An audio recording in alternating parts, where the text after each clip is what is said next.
Sure ako ang lahat ng kwento o viral video ay hindi umaabot sa wall mo. At mga trending na hindi mo akalain, yun pala ang totoong kwento. Kasama mga follow-up na ginawa namin sa mga post na humahakot ng mataas na views, comments, and shares.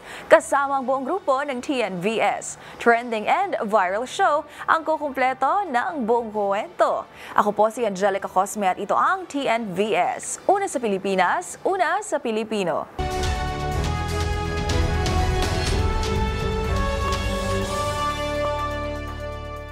Sa ating unang trending story, Behave si Doggy. Iyan ang napansin ng karamihan sa viral video ng isang gasoline boy habang pinapaliguan ang isang aso. Di kasi gaya ng ilang mga fur baby na pahirapan pa kung linisan, ang aso na ito tila sanay na sanay at hindi pa pumapalag sa pagpapaligo sa kanya ng lalaki. Ang trending video, panoorin sa report ni Millie Borja.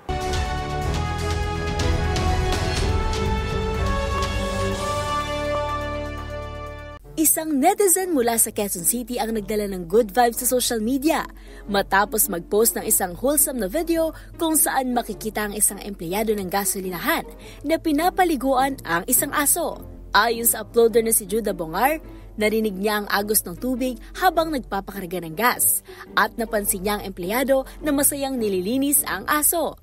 Dagdag nito, nakatutuwang hindi pumapalag ang aso at nakapikit pa na tila gusto talaga nito ang naturang pagpapaligo. At hindi naman siya nagkamali dahil nang makausap ang gasoline boy, sinabi nitong lagi raw kasi nilang pinaliliguan ng aso kaya sanay na ito. Dagdag pa niya, naaalala niya ang sarili niyang mga alaga at ang pagmamahal niya sa mga ito habang pinununood ang eksena. Nakatutuwa umunong tignan ng dalawa at nakalalambot ng pusong makita na may mga tao pa rin na kayang magmahal ng alaga nila.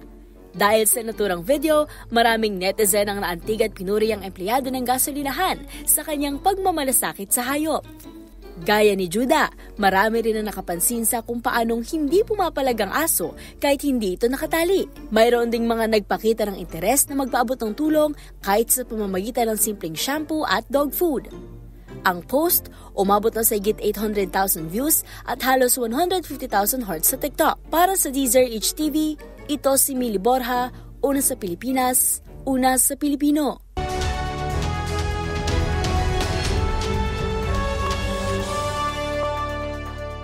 Para sa ating next viral story, meet Riley. Kung si Riley ay kilala bilang main character sa sikat na Disney film na Inside Out, isang Riley din ang ipinakilala bilang bagong main character naman ng Philippine Eagle Foundation. Ang chick number 31 na si Riley ang kauna-unahang unassisted natural hatching ng naturang foundation. Sama-sama natin siyang kilalanin sa report ni Dustin Bayog.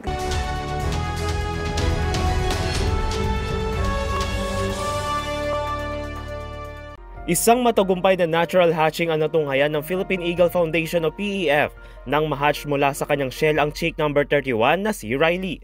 Si Riley ay isang babaeng Philippine Eagle chick na anak ni Sinag at Dakila na parehong nasa pangangalaga ng PEF. Ito rin ang kauna-unahang documented natural hatching ng foundation na hindi kinakailangan ng tulong ng mga tao.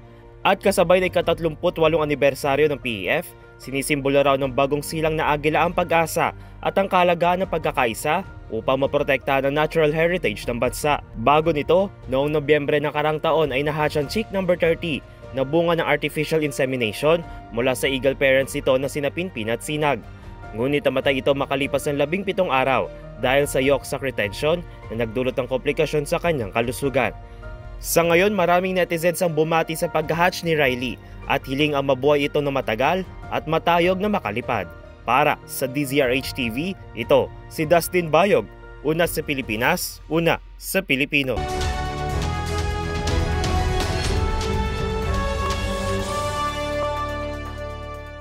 Sa ating next trending story, isang sanggol ang isinilang sa eroplano. Nangyari po yan sa gitna ng isang flight mula Riyadh, Saudi Arabia patungong Pilipinas. Sa kwento ng isang flight attendant, nagtulong-tulong ang mga cabin crew sa pagharap sa emergency situation na ito upang masiguro na ligtas na maipapanganak ang bata. Ang pasilip sa kwentong iyan ni Baby Khalid, ibabalita ni Rose Babiera.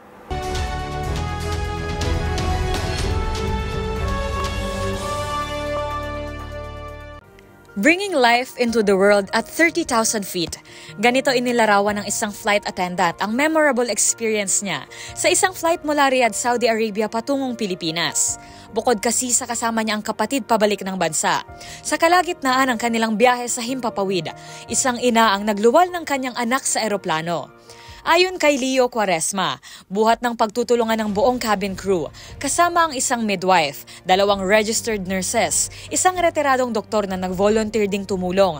Naging successful ang delivery ng ina at ligtas na nailuwal ang bata na pinangalan ng Baby Khaled.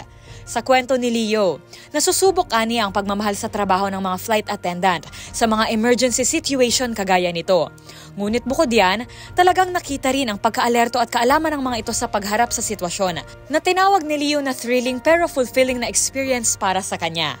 Sa post ng binata, binigyang diin nito ang bigat ng responsibilidad na daladala ng mga flight attendant na idala, ilipad, sunduin at ihatid ang kanilang mga pasahero sa kanilang destinasyon nang ligtas at satisfied sa kanilang serbisyo.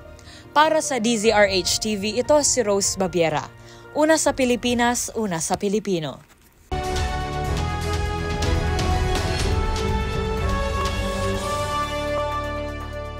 Sa sunod nating istorya, namangha kamakailan ng online community sa demo video na ilabas ng isang aviation company sa Amerika, tampok ang isang lumilipad na kotse. Umaasa ang may-ari ng naturang kumpanya na magsisilbing patunay ang video na ito na hindi imposible na maging karagdagang mode of transportation ang flying cars sa susunod pang mga taon. Ang viral demo video panoorin sa report ni Arnold Herrera.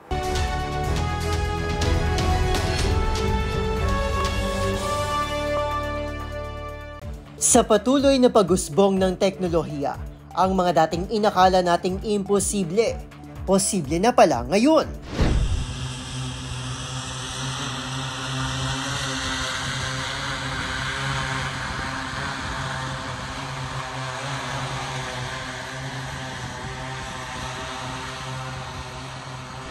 It's a bird. It's a plane. It's a car. Isang lumilipad na kotse. Ito ang bumungad at gumulat kamakailan sa online community. Sa video demo na inilabas ng Aleph Aeronautics, isang automotive at aviation company sa California, bumida ang flying car nito na ultralight version ng Aleph Model 0 na pinaniniwala ang unang public video release ng isang kotseng lumilipad vertically. Makikita itong dahan-dahang nag-take off at dumaan sa ibabaw ng isang sasakyan bago muling lumapag sa lupa.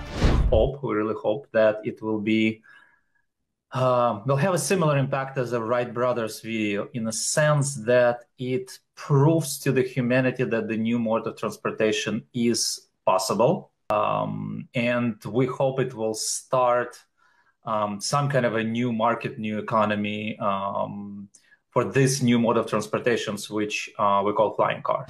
Bagamat aminado si Jim Duchovny na napakamahal sa ngayon ng bumili ng lumilipad na kotse, umaasa itong bababa rin ang presyo at production cost nito sa oras na ma-optimize ng kumpanya ang manufacturing process nito.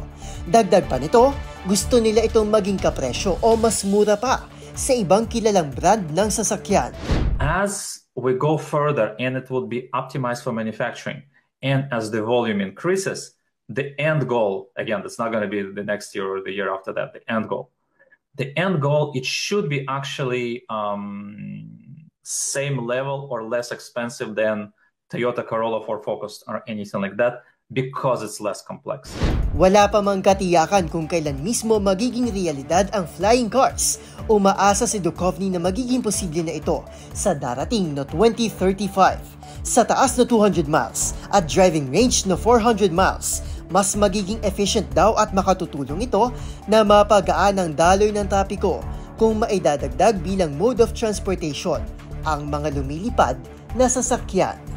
Para sa DZRH TV, ito si Arnold Herrera. Una sa Pilipinas, una sa Pilipino.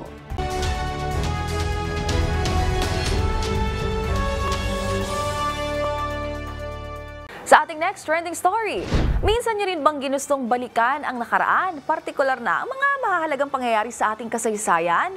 Ginawa kasi itong tila posible ng kumakalat na AI-generated videos kung saan ang point of view ay ibinabalik nito ang mga netizen sa nakaraan. Bagay na nagpataas naman ng kilay sa ilang mga eksperto tungkol daw sa accuracy ng mga naturang video. Kung ano yan, alamin sa trending report ni James Galange.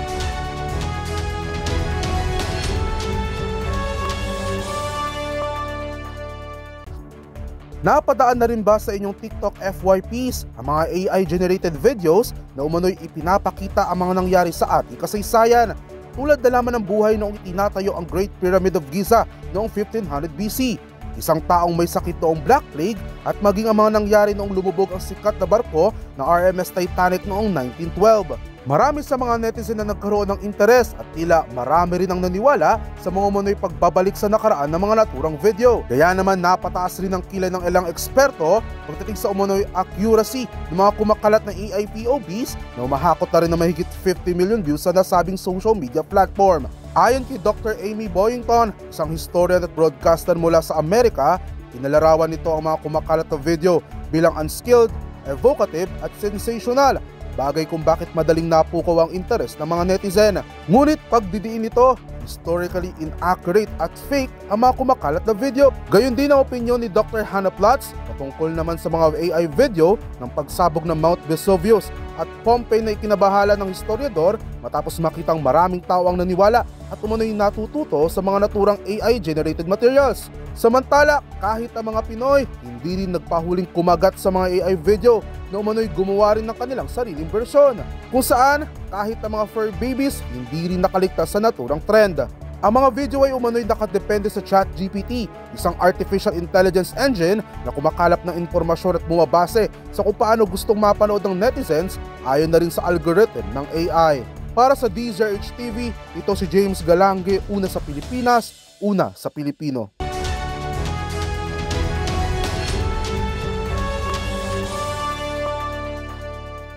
Sa ating trending showbiz balita, dinagsa ng fellow VIPs ang pagbabalik Pinas ng Big Bang member na si Taeyang. Isa nga sa mga naging highlight ng kanyang The Lightyear concert ay nang umawit ang K-pop star ng isang OPM song. At sa mundo naman ng P-pop, Attention 18, inilabas na ang seat plan at presyo ng ticket para sa Simula at Wakas World Tour ng SB19 sa Philippine Arena. Narito ang aking report.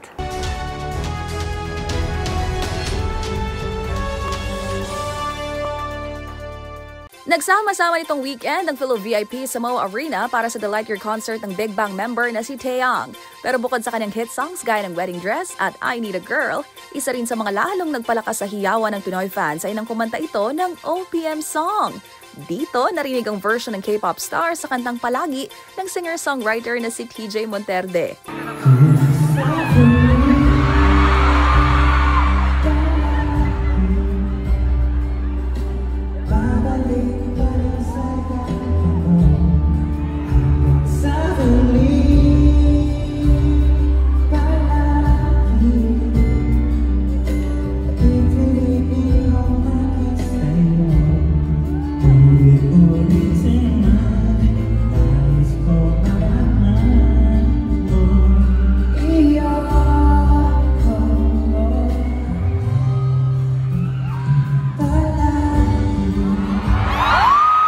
Sa isa namang Instagram post kalakipang ilang pictures noong kanyang concert, mensaheng "Thank you Manila, love you palagi" ang ipinaabot ni Taeyang sa fellow VIPs. Habang ang palagi hitmaker na si TJ Monterde, nag-thank you naman sa K-idol na inawit ang kanyang kanta. Samantala, sa mundo naman ng P-pop, the long wait is over 18. Inilabas na ang ticket prices at seat plan para sa kick-off ng Simula at Wakas World Tour ng P-pop Kings SB19 sa Philippine Arena sa Bulacan. Ang presyo ng tickets para sa May 31 concert ng Mahalima, nagkakahalaga ng mula 1,000 pesos para sa Upper Box B General Admission hanggang 15,000 pesos para sa VIP Standing Mosh Pit with sound check. Batay sa anunsyo, ang lahat ng manonood ay mag-uwi ng random photo card at wristband, habang may iba pang perks na naghihintay para naman sa lahat ng VIP ticket holders. Ang ticket selling para sa Simula at Wakas concert sa Philippine Arena ay magsisimula sa March 15.